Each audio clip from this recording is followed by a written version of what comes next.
Hello, hello. We are almost through this stuff. So today we are going to focus on mixing and mastering for post-production projects. I'm going to combine some of the things that I want to talk about here with showing you a couple of things. So I'm going to bounce between this PowerPoint lecture and my Pro Tools session with my example project on it. But basically what we're doing here is starting with mixing, and we're going to talk about each of the different stages of this project that we went through and how we can now approach, how we're going to mix those different elements together. So some of the things that you might have already done is starting to create groups for the different sections of things.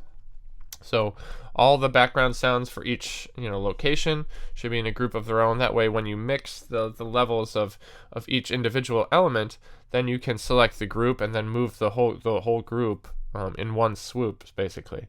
And it's going to be good practice to just go ahead and lower everything a pretty good amount to begin with, because since we have so many layers of things happening here, there's going to be potential for overloading our master and getting to distortion relatively quickly.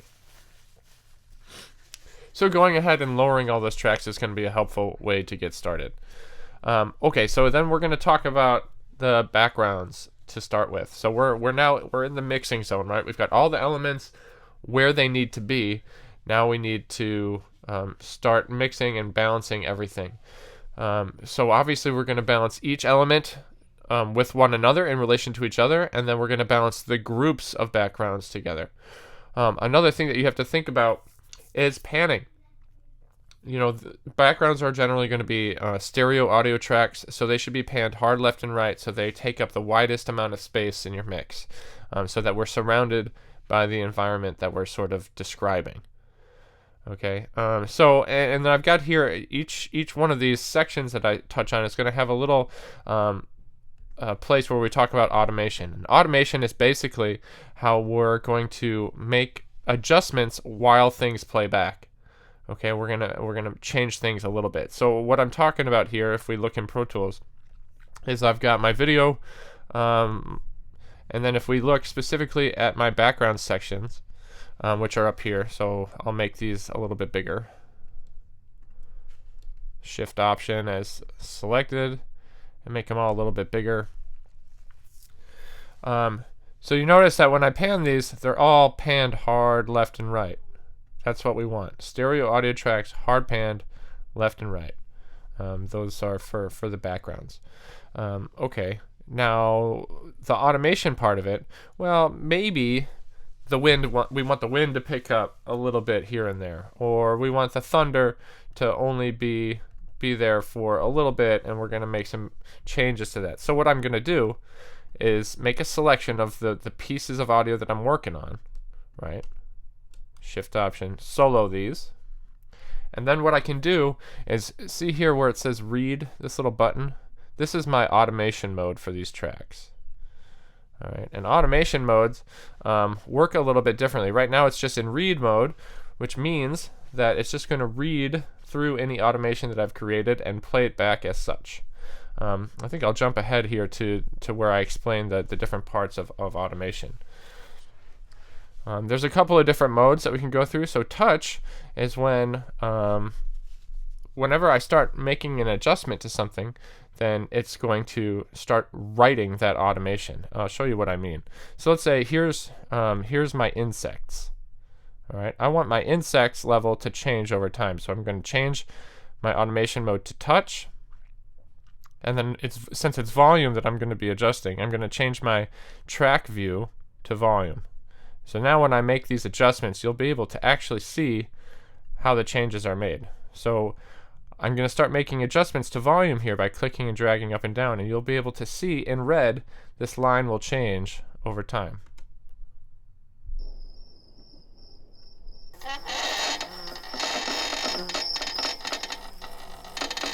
So here the crickets go away, and then add them in. So you can have little fluctuations of these things, and then when I let go,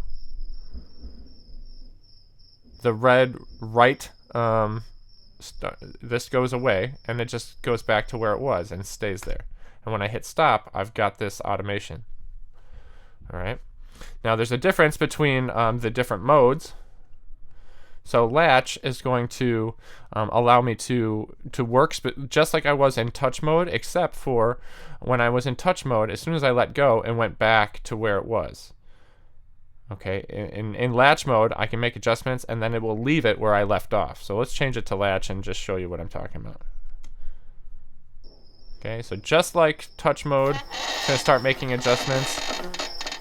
But as soon as I let go, it's going to stay where I let it go and continue writing. Do you see that? That's the difference. So you kind of have to determine, well, what kind of mode am I going to be in here?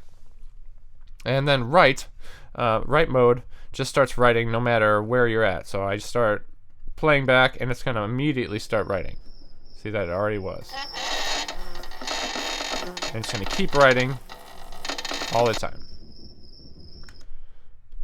Okay, so what you might be able to do is take a selection of things like this, and if we were in the recording studio on the console, then we'd be able to do this with our hands, right? But we have it in touch mode. We listen back. This is what we call an automation pass. Oh, I really want the thunder to be louder. Make that a little bit louder. I'm going to show the volume mode here. Okay, let's bring this up. Bring some wind in there. Okay, so you can go through and you can make adjustments, and the reason why is just so you can make those scenarios, those environments just evolve a little bit. So it's good to spend some time making sure that kind of stuff happens. Okay, and that automation stuff is going to apply to more than just volume. It's going to apply to a lot of things. All right, so we talked about backgrounds, and the hard effects. You've got to match the visual action with your panning, and there's a good chance that your hard effects, well, if you recorded any of them yourself, they would probably be in mono, but they might be in stereo, which means that you might have to do, you'd have to pan both the left and the right side a little bit. But what I would do if, say, let's go explore where I've got some footsteps. All right, and let's zoom in a little bit on these. Okay, so here's footsteps on wood, right? Let's just listen.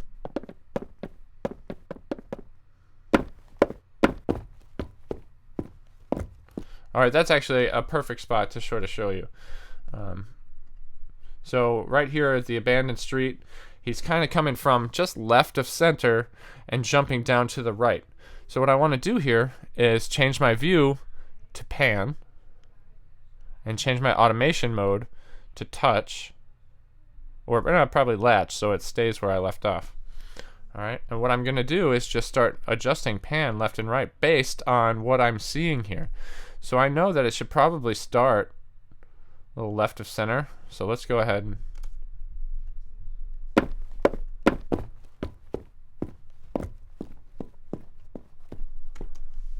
all right, so I've effectively, made some adjustments here. Now there's a difference between performing automation in real time, or I guess what you would say online or offline. So right now I'm doing online automation changes, meaning I'm watching things back and I'm doing this. But what I might be able to do, and what might be easier for you and more efficient or something like that, is to leave this in read mode, and I could just use my pointer tool here. So I know that here at the abandoned street, it's a little left of center, and then by the end of this, he's going to be fully off the screen, right? So that the sound is going to move to the right as he goes. That's not too bad, except at the end here, he actually comes back into the center of the screen, right? So he runs off the screen there, and then we need to bring it back. So create another point, and then bring him back almost to the center. And here's my sequence.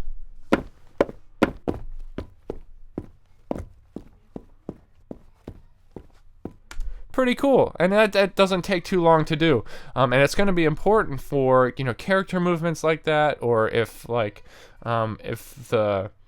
if a gunshot impact is on the right side, you need to make sure that matches visually.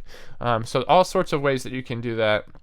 I like using the grabber tool for that. You could also draw things with the pencil and just draw your own crazy stuff like that.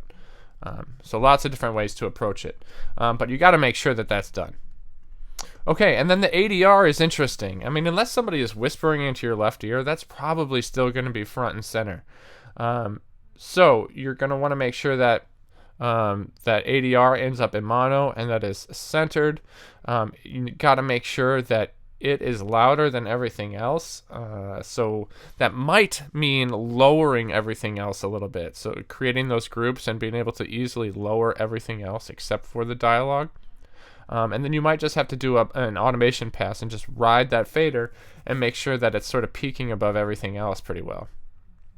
And music, it can be really easy to be too loud. It really can. So you got to be careful about that. You also have to be careful about, like, if you're chopping it and using just specific cues, that you create crossfades or maybe even use a little reverb to reduce some of the abruptness of those things. And I guess it's also worth saying that sometimes your sound effects and your dialogue is going to be happening in particular spaces. Like if your backgrounds, if the environment is set in like a parking garage, there's probably going to be some echoes and things like that. And your background sounds will likely not need that reverb added to it. But your dialogue that happens in that space and your sound effects that happen in that space might need some reverb. So what you would want to do is during that particular scene, you would add reverb to the track. And let's just say these footsteps, for example. I want these footsteps interior of the room to have a particular sound to them, okay? So the very first scene is like in this little attic space, and eventually we move to another scene and I won't need reverb because we're outside and you wouldn't hear reverb, right? But for this particular section, I do want it. So I'm going to insert reverb.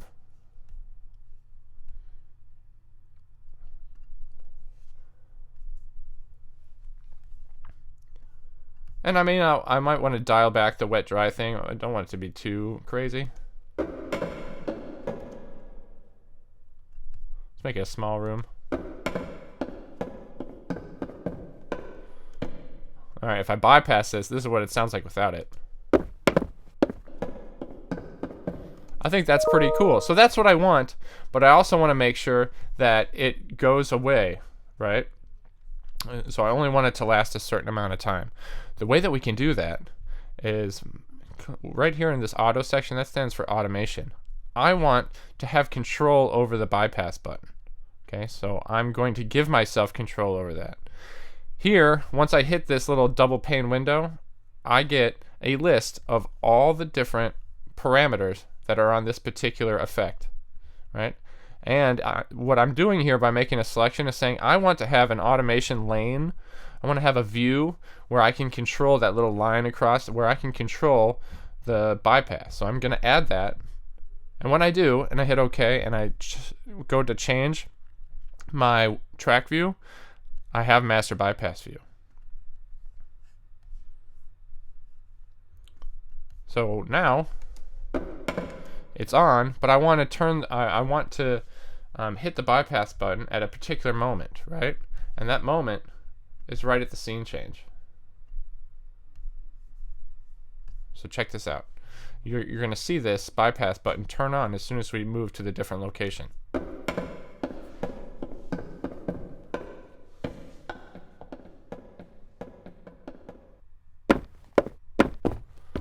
All right, now we no longer hear the reverb.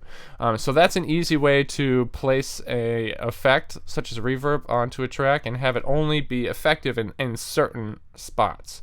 So that might be pretty useful to you. So go through this, make sure that you're making adjustments to all the sounds and balance like that, pan things as appropriate, and create some automation where is necessary and effective. Thanks for watching, guys. I'm excited to see how these turn out.